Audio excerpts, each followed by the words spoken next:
Welcome back दोस्तों। आज के इस वीडियो में मैं एक्सप्लेन करूंगा एक स्पेनिश मूवी। इस मूवी में बाप और बेटे दोनों को एक ही लेडी से प्यार हो जाता है और उस प्यार के चक्कर में उस बेटे की कैसे गांड मरती है, आज के इस वीडियो में हम देखेंगे।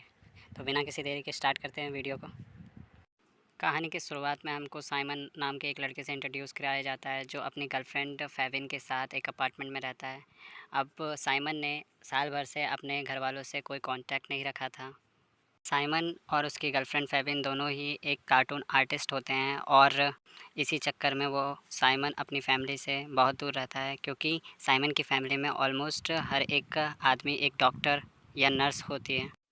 आज साइमन के डैड का 60th बर्थडे है और आज के दिन साइमन चाहता है कि वो फेबिन को अपने घर वालों से मिलाए, और इसलिए लगभग एक साल के बाद साइमन अपनी गर्लफ्रेंड फेबिन के साथ अपने पेरेंट्स और फैमिली से मिलने अपने घर जा रहा होता है। साइमन जब अपने घर पहुंचता है तो वो देखता है कि उसका स्वागत उसके डैड और मॉम के अलावा बाकी के फैमिली मेम्बर भी कर रहे हैं, और वो चौंक जाता है कि इस गैदरिंग में हर दूसरे बंदे को जानता था, पर उसकी नज़र एक ऐसी लेडी पे पड़ती है जिसे साइमन पहचानता नहीं है, और साइमन के मन में जिज्ञासा होती है ये जानने के लिए कि आखिर वो लेडी है कौन। और कुछ ही समय बाद जब साइमन अपने फादर के साथ उस लेडी को इन्वॉल्व हुआ देखता है और इसके चक्कर में वो अपनी मॉम से पूछता है कि आखिर ये लेडी है कौन, तो इसके जवाब में उसकी मॉम बताती है ये तुम्हारे डैड की सेक्रेटरी कम गर्लफ्रेंड है, सेक्रेटरी कम न्यू गर्लफ्रेंड है। जैसे कि मैंने पहले ही बताया कि साइमन की फैमिली में सारे ही डॉक्टर या नर्स होते हैं, और साइमन के डैड भी एक साइकेट्रिस्ट होते हैं, और ये लड़की पहले उनकी पेशेंट होती है और बाद में उनकी सेक्रेटरी बन जाती है, और उसके बाद साइमन के डैड अपनी पिचकारी चला के इसको अपनी गर्लफ्रेंड बना देते हैं। शौक की बात तो यह है कि ये पहली बार नहीं जब साइमन के डैड ने कोई ऐसी हरकत करी हो और एक नई लड़की फंसाई हो, और उनकी पहले भी कई सारी गर्लफ्रेंड रह चुकी है और उनके रिलेशन ज़्यादा टाइम तक नहीं चलते हैं, और ये सब कुछ उनकी फैमिली वाले भली भांति जानते हैं।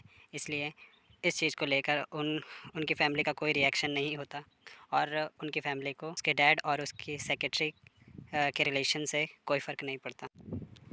साइमन की मॉम को इस बात को लेकर काफ़ी हर्ट होता था कि कैसे उसके पति पहले अपने पेशेंटों को ठीक करते हैं और उसके बाद उनको सेक्रेटरी बना के अपनी गर्लफ्रेंड बना देते हैं, और इसी बात से वो बहुत ज़्यादा नाराज़ थी, पर वो कुछ कर भी नहीं सकती क्योंकि साइमन की मॉम भी साइमन के डैड के नीचे काम करती थी, वो वाला नीचे नहीं, दूसरा वाला नीचे। और साइमन की मॉम को इस एक्स्ट्रा मैरिटल अफेयर को मजबूरन एक्सेप्ट करना पड़ता है। अब साइमन को ये सब सुनकर अपनी मॉम पे थोड़ा तरस आ जाता है, और वो कहता है कि मॉम किसी भी तरह से मैं आपकी कोई भी मदद कर सकता हूँ तो ज़रूर बताइए। तो उसकी मॉम कहती है अगर तुम कुछ दिनों के लिए मेरी जगह पे काम करो तो मैं तुम्हारे फादर के साथ थोड़ा टाइम स्पेंड कर सकती हूँ, और वो जिस कॉन्फ्रेंस में सोनिया को ले जा रहे हैं वहाँ मैं जा सकती हूँ, जहाँ पर मैं अपनी जवानी का जादू दिखाकर तुम्हारे फादर को मना लूँगी कि वो ये रिश्ता ना तोड़े। और फिर हम देखते हैं कि साइमन बिल्कुल वैसा ही करता है जैसे उसकी मॉम ने कहा था। वो अपनी मॉम की जगह पे अपनी मॉम का बचा हुआ काम पूरा करता है, और उसकी मॉम को टाइम मिल जाता है उसके डैड के साथ स्पेंड करने के लिए। अब उसके डैड ना चाहते हुए भी उसकी मॉम को अपने साथ ले जाते हैं, और सोनिया पीछे अकेली रह जाती है।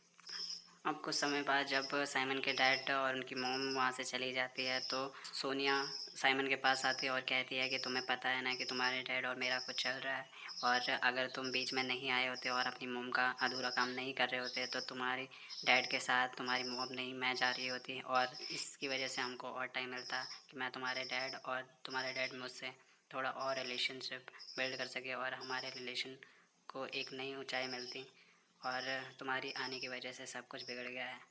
अब साइमन को भी लगता है कि अब साइमन बताता है उन्हें कि क्या तुम्हें नहीं पता कि मेरे डैड के पास्ट रिलेशनशिप के बारे में वो कपड़ों की तरह गर्लफ्रेंड्स बदलते हैं।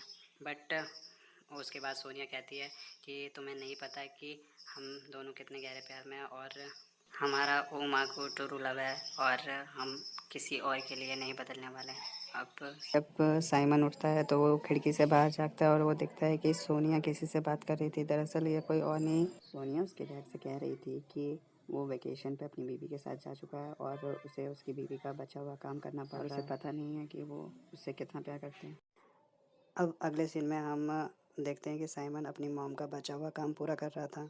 साइमन को उसके डैड ने अपने वीडियो कॉन्फ्रेंस को ई बुक की फॉर्मेट में राइट करने के लिए काम साइमन को दिया था। चूँकि वीडियो लेक्चर को सुन के रीराइट करना था, इसीलिए साइमन को यह काफ़ी मोनोटोनस और बोरिंग काम लग रहा था। आगे हम देखते हैं कि साइमन के साथ-साथ सोनिया को भी ये काम काफ़ी बोरिंग लग रहा था और वो रोने लग जाती है और कहती है कि तुम्हारे डैड मुझे अपनी गर्लफ्रेंड मानते हैं और सबके सामने हमारे प्यार का इज़हार भी करते हैं, फिर भी मुझे अकेला छोड़ के तुम्हारी मॉम के साथ वेकेशन मनाने के लिए चले गए। सोनिया ये बताते-बताते रोने लग जाती है और एक कोना पकड़ लेती है। साइमन को भी काफ़ी बुरा लगता है, इसीलिए वो उसको कंसोल करने के लिए उसके पास जाता है। साइमन सोनिया को टिश्यू देता है और सोनिया रोकर उसके गले लग जाती है और फिर सोनिया उसे किस करने लग जाती है। अब हम साइमन और सोनिया के बीच में एक अलग ही हीट को पनपता हुआ देखते हैं।